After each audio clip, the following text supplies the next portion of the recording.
Why Russell Poole took on the Biggie case and the evidence he couldn't ignore. Hey guys, this is Gigi, and before I get started, I wanted to correct a mistake I made in a previous episode. I said that it was Mace sitting behind the Notorious Big in the SUV when he was killed. It was not Mace, it was Little Cease. My mistake, it was Little Cease who gave an account of what happened when he was sitting behind the Notorious Big the night that the Notorious Big was killed. So, of course, it all started with Kevin Gaines. And so Kevin Gaines was in a green Montero. The Montero was registered to Nightlife Recording Studio. Kevin Gaines was Sharitha Knight's home. He was actually living with Sharitha Knight in Suge Knight's home. I also want to make something clear that when Russell Poole interviewed Sharitha Knight after Kevin Gaines had been killed, Mrs. Golden, which is Sharitha Knight's mom, was doing a lot of the talking. So it was Mrs. Golden that actually told Russell Poole that Kevin Gaines worked for Death Row Records. Sharitha Knight seemed to have been very distraught during that time. So her mom was doing a lot of the talking. But he had a wife in Gardena, and so a wife and two kids. Kevin Gaines was also Snoop Dogg's bodyguard. And there were several incidents accusing Kevin Gaines of being violent. Not just that, there were other road rage incidents where Kevin Gaines was accused of threatening people. So the thing was that got Russell Poole so flustered is the Frank Liga case turned and everyone was calling Frank Liga a white supremacist. There was even a retired LAPD officer that got into something with Kevin Gaines when he was having one of his fits. And the retired police officer was time enough for him. But Kevin Gaines threatened to kill him. Kevin Gaines had stolen some custom made handcuffs from another LAPD officer and tried to scratch the initials off of the handcuffs. And he got away with that. Russell Poole said he definitely should have been fired, but they didn't fire him. He kept getting away with so many things. Captain David Doan, which was over Gaines, talked about how his wife called and claimed that he was beating her. Kevin Gaines had even been detained, three incidents where he was detained off duty by police officers for being unruly and just flagrant. But Bernard Parks, for whatever reason, who was overseeing internal affairs, claimed to have misplaced Gaines files. And so there was nothing that was ever done. On August the 16th of 96, Kevin Gaines had made some type of a false police report from Sharitha Knight's house saying that somebody was shot. And they think that he was trying to start something so that he could file a fraudulent lawsuit to get money. And it came out that nothing was done when he did that either. He was never charged with any of these crimes that had been documented, but papers were missing. Uh, Parks just covered for Gaines, according to the book. Farrakhan also was involved in trying to call Frank Liga a racist and covering for Gaines as well. So Farrakhan was highly involved in this whole thing. So when you talk about the guy Billups or the guy Muhammad that people say they saw, well, Farrakhan was definitely involved in this whole thing. Captain Doan had also talked about the night or the day that Kevin Gaines was shot. So Captain Doan said that in his presence, Sharitha Knight paged Bruce Stallworth, which is another LAPD, another one more than likely working for Death Row Records, and his partner Daryl Matthews, which was another LAPD that was supposedly one of the guys that was with Durbin Henderson. Now, the other guys were never identified, nor did anyone ever pursue looking into who they were. And Russell Poole says that Bernard Parks actually told him not to write Sharitha Knight's name in the record. Don't make any connection to Death Row Record. He was told to do as he was told. Kevin Gaines was dead. Let it go. Forget about it. But Russell Poole kept prying because he just kept finding things. So, and he was also trying to help Frank Liga, because Frank Liga was now being turned into the white supremacist racist that just shot Kevin Gaines for no reason when Russell Poole had footage that that wasn't the case, so on and so on. And so now he's like, well, wait a minute, this guy is connected to Death Row Records, and so now he's making that connection that, okay, this has to do more so with Death Row Records than anything. So Russell Poole, of course, was still on the case. And so he had access to Kevin Gaines Montero and all the evidence that was on his body, even the evidence that was on the corpse. And he said that Derwin Henderson, that same cop, tried to actually go in and get that green Montero, but they stopped him and he didn't get it. But that was never recorded. That was never he was never reprimanded for that. So these kind of things were going on within the LAPD. And so this was really kind of frustrating Russell Poole because he kept being told to just do what you're told, let it go, don't write their names, don't write this. And every time he would come up with something and give it to Internal Affairs, which was under Parks, he said that it would be watered down and names would be omitted anyway. So that's what was going on with that. So he had access over all of the evidence. He found in Gaines' vehicle, he found love notes that he had written to Sharitha Knight. He found an invitation to the fourth birthday party of Suge Knight's and Sharitha Knight's daughter, Kayla. He found a lot of real estate papers that they couldn't really do anything with because they weren't allowed to subpoena anything.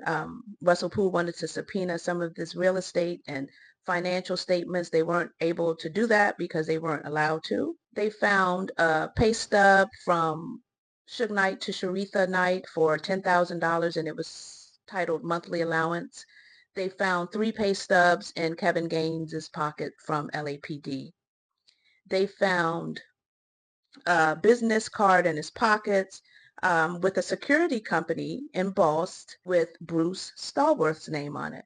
That same cop from the LAPD cop that was in the presence of his captain when Sharitha Knight was paging him the night that Gaines was killed. In Kevin Gaines' locker, they found some betting stubs because he was a gambler. They found various numbers of unknown females. And of course, they found some pictures actually of Tupac and Suge Knight's, like glossies that he had pinned to his locker. In his wallet, he also had a 10-day-old receipt from Monty's Steakhouse for $952. And that was one of the other, and that was for a single lunch. And, you know, some of the other officers started to say that people were jealous of Gaines because he was living extravagantly, far beyond his LAPD paycheck.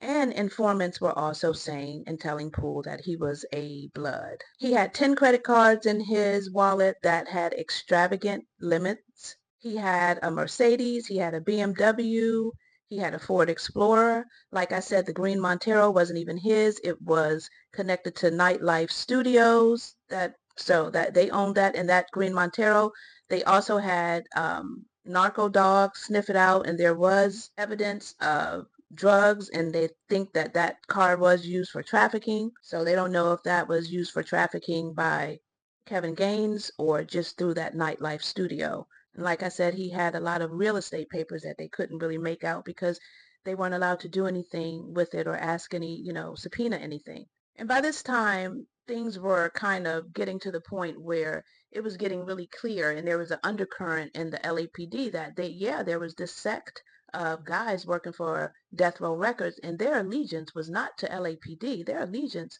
was to Death Row Records, which brings us to March 14th, 1995. It was the El Rey Theater, March 14th, 1995. The Soul Train Awards were happening, and there was a Death Row after party. It was a private party, guest list only. 3 officers had been called out because there was a fight. So while the officers were there, another fight broke out.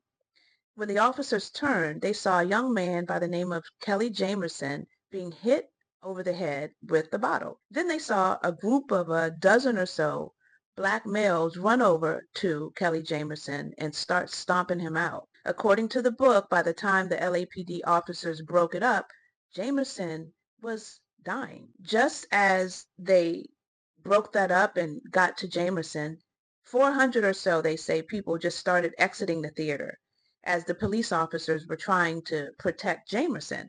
And so a lot of the people were intoxicated, they said, and it failed to comply. So they weren't listening. They were trying to protect Jamerson. And so it was just a big mess. By the time that they got Jamerson to safety, they say that they interviewed a bartender first. The bartender said that Jamerson was arguing with some death row employees. Well, Kelly Jamerson died of his injuries. He was beaten so badly that the medical examiner said that they couldn't point to one single injury that caused Jamerson's death. Then, of course, it turned into a murder investigation. Witnesses were calling in. The bartender, the club manager, the ticket taker, the theater security guard, and two other witnesses and informants gave information about this night. They said how it was staged as a classy event, but it was really just trash.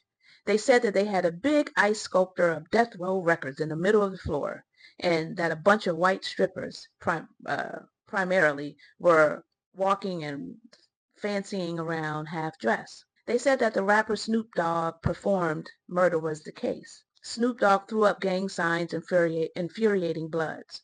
There was a Blood there, by the name of David Blake, DJ Quick. His real name is David Blake. So they say that DJ Quick, David Blake, had his jaw broken 2 years prior before by some Bloods or something. So there was, it was bad tension going on in this place. The bartender, the way that he knew that it was death row people that were beating up Jamerson is because they had on shirts. They had t-shirts on. That's how they were identified, the people who had these black and red death row t-shirts on. So that's how the bartender and everyone else that said it was death row employees knew that they were death row employees. They said that, soon after everything broke out, Suge Knight slipped out the back somewhere. And so he had gone, promptly leaving the theater. And DJ Quick was supposedly the one that picked up the chair and hit him with a chair and hit him over the head with the bottle and everything. And just basically these men killed the man because Kelly Jamerson died. So they killed him. And the witnesses gave their account to what happened. There was an informant there as well, though. And the informant said that he saw LAPD officers there, but they left without saying anything. So they were actually on scene. They saw everything that happened. They were there, still not knowing if they were a part of it, and they left without being identified. And that's something that cops are not supposed to do. If you're in a place, and even if you're off duty and something happens like that, you're supposed to get involved and, identify yourself as a cop. And they didn't do any of that. So that was told in this case as well. The ticket taker, his account was that DJ Quick's people came up real quick and was like, get our cars or whatever, because DJ Quick, started this. So it's like the ticket taker was saying that some of his people were kind of dry snitching on him, that he was the one that had started it. They killed a man that night. And it came out to be a lot of Suge Knight's personal detail that were the ones that killed him. Allen Buntry McDonald, Crawford High C. Wilkerson, J. Hassan Jamal, Jake the Violator Robles, Ronald Lamb, Bernard Zeke Thomas, and Donald Antoine Donzel Smith. These men killed, and DJ Quick. They killed Kelly Jamerson. But guess what? No criminal charges ever filed. Never filed. Just like Tupac and Biggie, right? No criminal charges ever filed. Just a man dies, and no one knows what happened when you have witnesses and everything else, really. So Poole was getting frustrated. Okay, so he was getting frustrated, and even this is when he was talking about how Maxine Waters was getting involved and how Suge Knight was getting out of everything because he kept saying that everyone was a racist and that he was such a great businessman and just because he was black. When in fact, this man was not. This guy was, there was so much death around death row. I mean, it was titled properly because that's all that company did was bring death. And so Maxine Waters, she would stand up for Suge, and basically when they, people started asking about Suge and was he a threat and this, that, and the other. Maxine Waters was like, the only thing Suge is threatening is the status quo. So he had all this backing. He had all this backing to do whatever he wanted to do. So yeah, so they killed the man that night.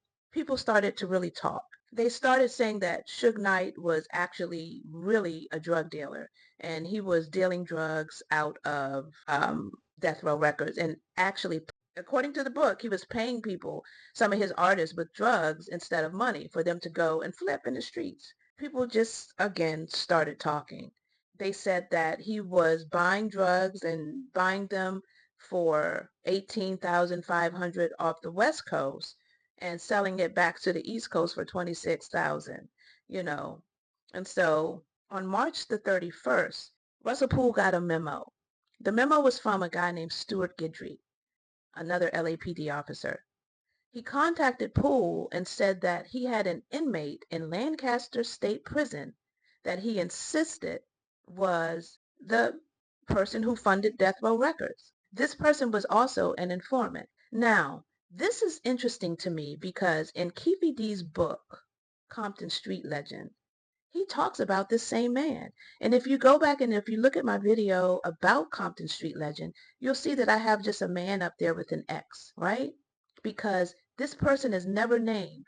But in this book, Russell Poole's, Randall Sullivan's Labyrinth, and in Keefe D's book, they talk about this guy. So this is the guy that I really believe started Death Row Records. This was another big time drug dealer, but they never say his name. But this officer, Stuart Guidry, contacted Poole because he said that this inmate that started Death Row Record knew that Gaines worked for Death Row Records. He told them to go into Gaines' house and look at his furniture and look at the things that you'll check his records. But Poole couldn't get his financial record.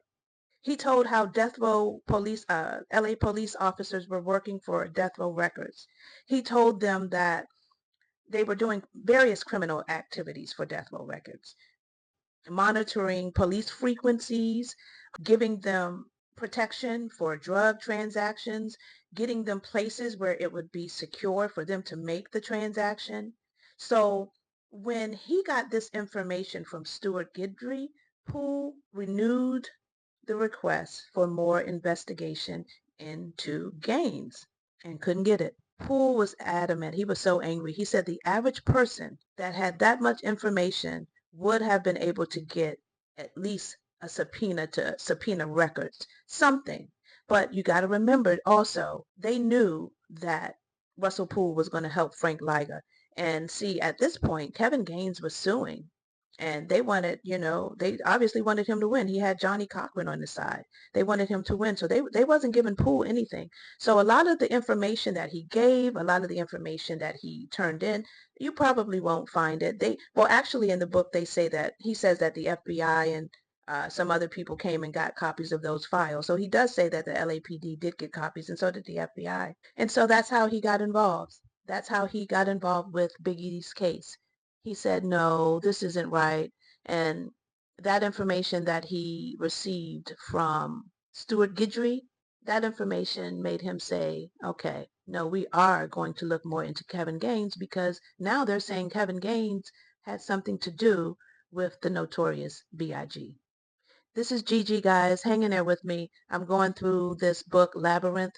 You should get it if you're interested to really know all of the nuances that happened around this case. It's not as clear as I thought either. It's not as clear as I thought, but it's clear enough. And it was definite. It's just with the cover up of this information and the how they have been trying to control this narrative, it's enough to get some justice just within that because it's pathetic. So anyway, that is how Russell Poole got involved and took over the Biggie case. When he got that information from Stuart Guidry after Kevin Gaines had been killed, and they knew that Russell Poole was investigating that case too. Russell Poole was an acclaimed detective, guys.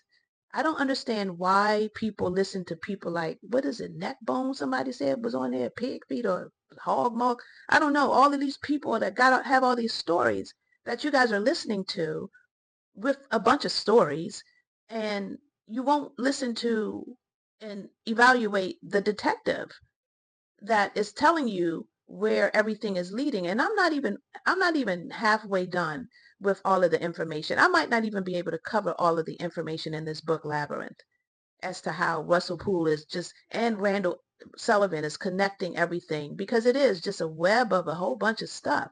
And because there was so much political help covering for Death Row Records, it was very hard for Russell Poole to really dig in like he should have. I mean, they talked about an incident where Suge Knight basically punked Eazy-E out of his artist. I mean, he strong-armed him. And then all of a sudden, Eazy-E is dead, and all of his artists have been stolen and taken out, out of their contract. Now, I will say this before I go. There was a funny part where Vanilla Ice had made all of this music and used this guy, I think his name was Chocolate, something Chocolate, some credit for it. And they talked about how Suge Knight went and, strong-armed and Vanilla Ice and his people, but he got that, he got the rights back for that guy.